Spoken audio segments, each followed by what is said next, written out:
সামুদ্রিক মাছ আপনারা অনেকেই খেয়েছেন আর অনেকেই অনেকভাবে রান্না করেন যার যার টেস্ট অনুযায়ী। তো আজকে আমি রান্না করেছি সামুদ্রিক রিটা মাছ। কিভাবে এটা রান্না করলাম আর খুব সহজেই কিভাবে এত টেস্টি হলো সেটা আপনাদের মধ্যে তুলে ধরবো আজকে। সম্পূর্ণ ভিডিওটি অবশ্যই দেখবেন। হ্যালো এভরিওয়ান, আসসালামু আলাইকুম, welcome back to my channel Sadika's blog and cooking. আশা করি সবাই ভালো আছেন। আজকে আমি নতুন আরেকটা রেসিপি নিয়ে হাজির হয়েছি আপনাদের মধ্যে। এটা হলো সামুদ্রিক একটা রিটা মাছ। প্রথমে মাছগুলো আমি ধুয়ে কেটে নিয়েছি আগেই, ওগুলো ক্যামেরায় আমি দেখাবো না। আর এদিকে যেটা করব সেটা যে মাছ রান্না করার জন্য যে স্বাদের যে একটা অতুলনীয় যে স্বাদটা আসে তার জন্য মেইন কাজটা হলো মশলা রেডি করা। আর এখানে আমি নিয়েছি কাঁচামরিচ, নিয়েছি কয়েকটা কোয়া রসুন আর নিয়েছি কাঁচা জিরা। এগুলো একসঙ্গে ভালো করে বেটে নিব। অনেকবারই তো ব্লেন্ডারে ব্লেন্ড করে খাওয়া হয়ে গেছে, কিন্তু আজকে আমি রান্নাটা ট্রাই করব বাটা মশলা দিয়ে। আর এটা আমি নিজ হাতেই যে বেটেছি। ইদানিং মানে রান্নার স্বাদ যেন ভুলেই গেছি। আর শিল্পাটা যদি বাটিয়া মশলা রান্না করা হয় মাছ, তাহলে খেতে খুবই ভালো লাগে। আর কাঁচামরিচ মাছের একটা প্রাণ, ধনেপাতা থাকলে তো কোনো কথাই নেই। এদিকে কথা বলতে বলতে আমি মশলাগুলোকে ভালো করে বেটে নিচ্ছি। আর যেহেতু একটু শুকনো ছিল তাই এখানে সামান্য পরিমাণ একটু পানি দিয়ে নেব। জিরা অনেক দিন ধরে বাটা হয় না, আর জিরা শিলপাটায় বাটলে জিরার যে একটা টেস্ট থাকে সেটা খুব ভালো থাকে। আর এদিকে একটু পানি দিয়ে সেটা ভালো করে চাকু দিয়ে আমি ভালো করে বেটে নিচ্ছি। চাকু হেল্প নেওয়ার কারণটা আমার হাতে যেন লেগে না যায়, তাহলে আমার হাত জ্বলা শুরু হয়ে যাবে আর আমি কোনো কাজই করতে পারবো না। আপনারা চাইলে এই টিপসটা ফলো করতে পারেন। চাকু দিয়ে মরিচ বাটা বা মশলা বাটা দুই কাজটাই খুব ইজি হয়। আর হাতের স্পর্শ ছাড়াই খুব সুন্দর করে মশলাগুলো তুলে নেওয়া যায়। এদিকে আমি মশলাগুলো বাটা কমপ্লিট করে ফেললাম। এখন মশলাগুলোটা ছোট্ট একটা বাটিতে উঠাই নেব। অল্প পানি দিয়েছি, আপনারা অল্প পানি দিয়ে ট্রাই করবেন। এখন মশলাগুলো তুলে নেওয়া হয়ে গেল। আর ওদিকে মাছগুলো আগেই রেডি করে নিয়ে রেখে দিয়েছি। তারপরে এদিকে এবার পেঁয়াজ কাটার পালা। পেঁয়াজগুলো এবার আমি কেটে নেব। আর পেঁয়াজ কাটার আগে পেঁয়াজগুলো খোসা ছাড়িয়ে সেগুলো যদি আপনারা পানিতে একটু ভিজিয়ে রাখেন 4-5 মিনিটের মতো, তাহলে সেটা চোখে ধরে না। অনেক সময় দেখা যায় পেঁয়াজ কাটার সময় চোখে পানি চলে আসে, খুব বিরক্ত লাগে, কাটতে মন চায় না। যাদের চোখে পানি চলে আসে, বিরক্ত লাগে, তারা পেঁয়াজের খোসা ছড়িয়ে কিছুক্ষণ পানিতে রেখে দিতে পারেন, তাহলে আর খোসা ছড়ানোর সময় অথবা পেঁয়াজ কাটার সময় চোখে পানি আসবে না। এদিকে কথা বলতে বলতে আমি আবারও পেঁয়াজগুলোকে এভাবে কেটে নিলাম। তারপর পেঁয়াজগুলো এখানে আমি পরিমাণ মতো নিয়েছি। আর মাছ নিয়েছি 1 কেজির একটু বেশি। পেঁয়াজের পরিমাণটা একটু মোটামুটি কম মনে হলেও বেশি একটা পেঁয়াজ দিলে টেস্ট আমার কাছে মনে হয় যে ঝোল গাঢ় হবে। আর এদিকে নিয়ে নিলাম ধনেপাতাগুলো কুচি করে। এগুলো কেটে কুটে নেওয়ার পর এখন আমি চলে যাব রান্নাতে। এখন আমি সরাসরি এগুলো তুলে নিলাম, তারপরে চলে যাব কিচেনে চলে যাওয়ার পর দিয়ে দিলাম ফ্রাই প্যানের মধ্যে পেঁয়াজগুলো। আর পেঁয়াজগুলো ফ্রাই প্যানে দেওয়ার পরে আমার একটু টাইমই লেগে যায় পেঁয়াজ ভাজতে। এর জন্য তেল দিয়ে এখানে নাড়াচাড়া করার পর এখানে দিয়ে দেব পরিমাণ মতো 2 টেবিল চামচ লবণ, যেটা আমার মাছ রান্না করার সময় লাগবে।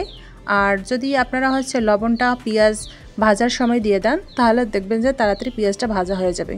আর এই যে সেই মাছগুলো যেগুলো আমি কেটে বাছি ধুয়ে রেডি করে রেখেছি। এদিকে পেঁয়াজগুলো ভাজা হচ্ছে। আমি লবণটা আগেই একটু বেশি করে দিয়েছি যাতে খুব তাড়াতাড়ি হয়, কিন্তু আজকে খুবই টাইম লেগে গেছে। আমার কাছে মনে হয় ফ্রাই প্যানে রান্না করলে একটু বেশি টাইম লাগে।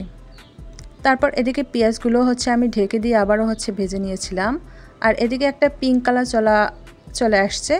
তারপর এখানে দিয়ে দেব আমি পরিমাণ মতো বাকি মশলাগুলো, যেগুলো আমি পেস্ট করে রেখেছিলাম। ধনিয়া, তারপর জিরা, কাঁচামরিচ আর রসুন এখানে একটু দিয়ে দিলাম, কারণ যেন মাছের গন্ধটা না লাগে।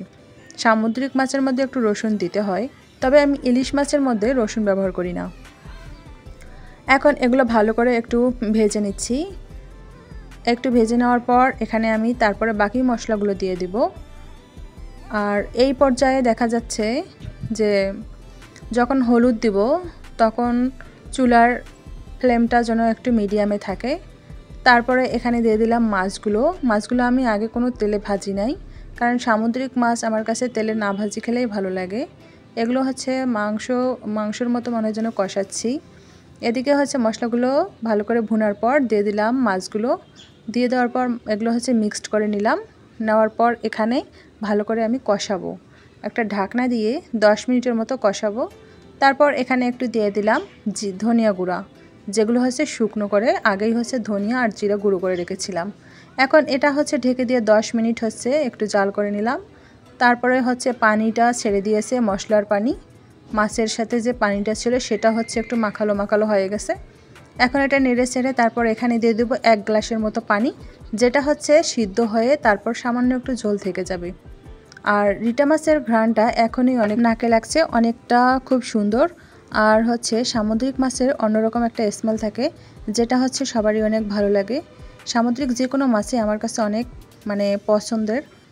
এখন এখানে হচ্ছে আমি ধীরে ধীরে হচ্ছে মাছটাকে রান্না করে নিচ্ছি। তারপর দিয়ে দেবো পরিমাণ মতো পানি। আর রান্না যত ধৈর্য ধরে করা হবে ততই হচ্ছে রান্নার টেস্ট ভালো হয়। এখন দিয়ে দিলাম পরিমাণ মতো পানি। মাছগুলো কষানোর পর এখন হয়তো বা অনেকেই ভাববেন যে মাংসের মতো মাছ কেন কষালাম। আসলে যেসব মাছে একটু স্মেল থাকে সেগুলো হচ্ছে আগেই পানি দেওয়া যায় না। তারপর হচ্ছে ভালো করে মাংসের মতো হচ্ছে কষিয়ে নিলে সেই স্বাদটা বেশি ভালো হয়। আর এখন হচ্ছে মাছটা হচ্ছে সিদ্ধ হয়ে যাবে। দিয়ে দিলাম পরিমাণ মতো পানি। তারপরে দিয়ে দেবো এখানে কয়েকটা আস্ত হচ্ছে কাঁচামরিচ। এগুলো হচ্ছে কাঁচামরিচটা একটু সিদ্ধ হয়ে যাবে, তারপর মাছের ঝোল গাঢ় হয়ে যাবে। আমি একটু লবণটা টেস্ট করে নিব, যাতে হচ্ছে কীরকম লবণ থাকবে এটা। না হলে এখনই হচ্ছে লবণটা এখনই আমি দিয়ে দিলাম, যেহেতু একটু লবণ কম হয়ে গিয়েছিলো তাই লবণ দিয়ে দিলাম, যাতে সিদ্ধর সাথে সাথে লবণটাও হচ্ছে মাছের ভিতরে প্রবেশ করে। এখন দিয়ে দেবো ঢাকনা। তারপরে হচ্ছে আমি রিল্যাক্সে একটু হচ্ছে যে চুলার কাছ থেকে একটু দূরেই থাকবো। কিছুক্ষণ পর আবারও চলে আসলাম। তারপর হচ্ছে এসে এটা হচ্ছে ভালো করে নেড়েচেড়ে দিলাম। আর হ্যাঁ, একটা কথা বলতে ভুলে গেছি, মাংসের মতো হচ্ছে এই মশলাতেও হচ্ছে আমি 4টা ছোটো এলাচ ব্যবহার করেছি, সেটা হচ্ছে জিরার সাথে, প্রথমে বলতে ভুলেই গেছিলাম। তারপর এখন হচ্ছে মাছগুলোকে ভালো করে নেড়েচেড়ে আবারও আমি ঢেকে দেব। আবারও কিছুক্ষণ পর চলে আসলাম। তারপর দিয়ে দিলাম ধনেপাতা কুচি করে কেটে রেখে দিয়েছিলাম সেগুলো। এখন আমার রান্নাটা শেষের দিকে, আমি লবণটা চেক করেছি, আমার কাছে আমার টেস্ট অনুযায়ী লবণটা পারফেক্ট হয়েছে। আপনারা যদি এভাবে হচ্ছে যে রিটা মাছ রান্না করেন তাহলে হচ্ছে যে অনেক টেস্ট হবে। আপনারা হচ্ছে দেরি করবেন না, বাজারে এখন অনেক রিটা মাছ পাওয়া যায়, আপনারা হচ্ছে আজই ট্রাই করতে পারেন এইরকম হচ্ছে রিটা মাছ। তো আমার রান্না কমপ্লিট। এখন আমি এগুলো হচ্ছে বাটিতে তুলে নিচ্ছি। দেখেন কত সুন্দর কালার, আর হচ্ছে যে এটার স্মেলটা এত সুন্দর, যেটা হচ্ছে আপনাদের মুখের রুচি অনেক বাড়াবে, খেতেও খুব ভালো লাগবে। আর রিটা মাছের স্বাদ কিন্তু অনেক ভালো।